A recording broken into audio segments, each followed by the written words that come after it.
Hello everyone, আজকে তোমাদের সাথে দীঘা সিরিজের সেকেন্ড পার্ট শেয়ার করছি। তো আগের পার্টে দেখলে যে সকাল সকাল আমরা দীঘাতে নেমে গেছিলাম, আর এত বৃষ্টির জন্য ওখানে কাছাকাছি স্টেশনটা ছিল, তাই আমরা ওখানেই ওয়েট করছিলাম। তো এবার আমরা টোটো করে আমাদের হোটেলে যাচ্ছি। হোটেলের চেক ইন টাইম ছিল 11টা। তো আমরা লাগেজ রেখে একটুখানি বিচে ঘুরবো বলে আমরা হোটেলে চলে গেছিলাম। আমরা দুদিনই হোটেল জেপিতে ছিলাম, আর এই হোটেলটার থেকে বিচটা মাত্র 2 মিনিট দেখাই যাচ্ছে একদম সামনেই। তো আমরা লাগেজ টাগেজ রেখে কিন্তু বিচে চলে এসেছি। আর সকাল সকাল এরকম সমুদ্র দেখতে কার না ভালো লাগে। আমরা গেছিলাম যেহেতু অমাবস্যার টাইমে, তাই জন্য জোয়ার চলছিল আর প্রচুর জলের স্রোত। হ্যালো গাইস, আমরা এসেছি যে দীঘাতে ঘুরতে। দীঘাটা দেখা। হ্যাঁ, এই এত জল আমরা নামতেই পারিনি। এই যে মাটি বৃষ্টিতে বসে বসে স্টেশনে ঘুমালাম। খাওয়া দিয়ে ঘুম থেকে উঠে খাওয়ার দাওয়ার যেগুলো এনেছিলাম সেগুলো খেলাম। এবার আমরা ঘুমাতে যাবো, আবার সুইমিং পুলে নামবো, ঘুম থেকে উঠে তারপরে আবার চড়ে বেড়াবো। Good night.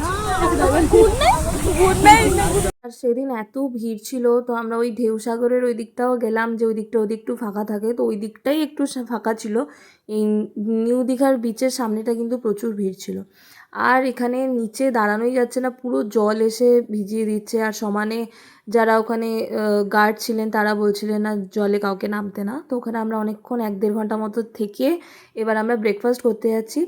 ব্রেকফাস্টটা একদমই ভালো ছিল না, আমরা বাইরে থেকেই খেয়ে হোটেলে ঢুকলাম। আর তাড়াতাড়ি চেক ইন হয়ে গেছিলো, 11টা অবধি আমাদেরকে ওয়েট করতে হয়নি। রুম পরিষ্কার করে ওখান থেকে রিসেপশন থেকে আমাদের ফোন করে দিয়েছিলো যে আপনারা চলে আসতে পারেন। তো যাই হোক, 311 নাম্বার 3rd ফ্লোরে আমরা ছিলাম। ফার্স্টে ঢুকেই বাঁ দিকে ওয়াশরুম, আর ওয়াশরুমে ঢুকে মেয়েরা সেলফি তুলবে না, মিরার সেলফি এটা তো হতে পারে না। তো আমরা 3জনই ফার্স্টে একটা সেলফি তুলে নিলাম। আর তারপর চলো তোমাদের রুমটা ঘুরে দেখাই। তো ঢুকেই ডান দিকে একটা টেবিল ছিল সুরাকের মতো, ওখানে লাগেজ টাগেজ আমরা তার উপরে রেখেছি। এখানে একটা বড় মিরার ছিল, এইদিকে একটা টি টেবিল, 2টো চেয়ার, আর বাঁ দিকে ছিল আমাদের বেড। আর ওই সামনের দিকে হচ্ছে ওটা একটা আলমারি। এদিকে টিভি ছিল, কফি খাওয়ার জন্য সব রকম ব্যবস্থা ছিল, কফি চা ঠা যা খাবে সব রকম জিনিস ছিল। আর এই দিকটা ছিল ব্যালকনি। হ্যাঁ, সি বিচ ভিউ ছিল না, বাট ব্যালকনি থেকে ওই পাশে দেখার মতনও কিছুই ছিল না, জাস্ট জামা টামা মেলার জন্য ঠিক আছে। বাট এদিক থেকে তোমরা অন্য রুমের জানলাগুলো দেখা যাচ্ছিলো। তো আমরা বেশিক্ষণ দাঁড়াইনি, গিয়ে ফার্স্টে আমরা চেঞ্জ করে ব্রেকফাস্ট যেহেতু করে এসেছিলাম, সোজা চলে গেছিলাম সুইমিং পুলে। তো এরপর আর আমি কিচ্ছু ভয়েস দেবো না, তোমরা সুইমিং পুলের ভিডিওগুলো এনজয় করো, আর বাকি ভিডিওগুলো নেক্সট পার্টে শেয়ার করবো।